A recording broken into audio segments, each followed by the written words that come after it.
dikasih kebun, dikasih kepercayaan. Tapi malah jadi petaka, kasus rumah tangga dari Lampung Tengah ini mendadak jadi sorotan publik. Bukan cuma karena curhatannya viral, tapi karena isi ceritanya bikin banyak orang geleng-geleng kepala. Seorang perempuan bernama Anita Nurhidayah yang dikenal di media sosial sebagai Anita Makeup membongkar kisah pahit rumah tangganya sendiri. Dalam video dan unggahan yang beredar luas di TikTok dan Instagram, Anita meluapkan kekecewaan mendalam terhadap suaminya berinisial RDF.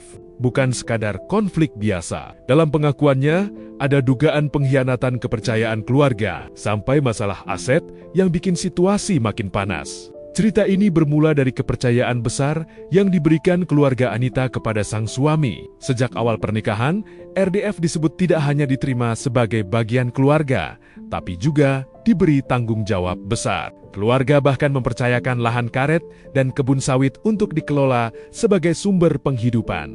Harapannya sederhana, supaya kehidupan rumah tangga mereka berkembang dan sejahtera. Namun, harapan itu kini berubah jadi kekecewaan. Dalam video yang beredar, ayah Anita terdengar meluapkan emosinya. Ia merasa kepercayaan yang diberikan justru disalahgunakan. Tak berhenti di situ, Anita juga mengungkap dugaan adanya hubungan dengan perempuan lain yang semakin memperkeruh keadaan. Percakapan yang ditemukan membuatnya semakin yakin bahwa ada hal yang disembunyikan. Situasi pun makin memanas. Bukan hanya soal perasaan, tapi juga soal kepercayaan yang runtuh. Puncak konflik terjadi saat muncul dugaan pengambilan dokumen penting milik keluarga. Mulai dari BPKB mobil, STNK, hingga surat tanah, semuanya disebut hilang tanpa sepengetahuan pihak keluarga. Yang lebih mengejutkan, dokumen-dokumen tersebut diduga sudah digadaikan.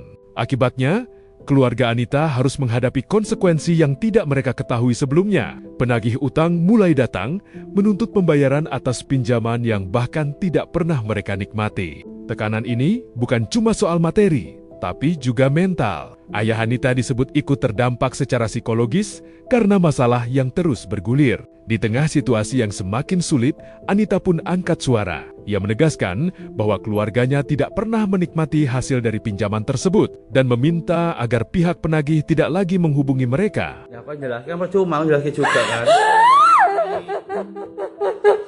Kowe lho, tak openi setahun, badanku tak kon ngundang nak kei ladang. Tak kei ben maju. Tak kei lokasi ben maju. Enak wong tuwa kaya ngono kuwi. Terus saiki kowe nyolong surat, iku mobil ndek iki lek gak kok nganu iklan juga. Kan? Iku ijek untung ketemu aku iku. Ketemu aku. Lek gak ngono kok go kabur kan kowe. Nah surat kuwi tok colong kok kene. Kok iso men kowe?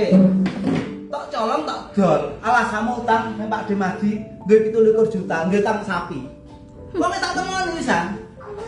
Nah terus tok dol tok surat wis bingung. Wong lho cerita kabeh. Terus karepmu piye?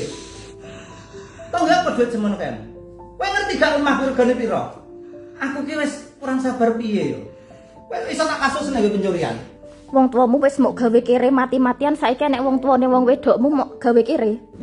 Ngerti nenek tak iso mau subuh nangis-nangis terus setan kowe karo wedokan. Sayang-sayangan, jareke nomere wong lanang karo lanang kok yang-yangane otakmu ning endi? Curhatan ini langsung menyebar luas dan memicu reaksi warganet. Di kolom komentar, emosi publik terlihat jelas. Banyak yang merasa kecewa, ada juga yang marah. Bahkan tidak sedikit yang mendorong agar kasus ini diproses secara hukum. Namun di sisi lain, ada juga yang mencoba mengambil pelajaran bahwa kepercayaan, bahkan dalam lingkup keluarga, tetap perlu dijaga dengan batas dan kehati-hatian. Saat ini, pihak keluarga disebut tengah menyiapkan langkah hukum untuk menindaklanjuti kasus ini. Laporan ke pihak berwenang menjadi opsi yang dipilih demi mencari kejelasan dan keadilan.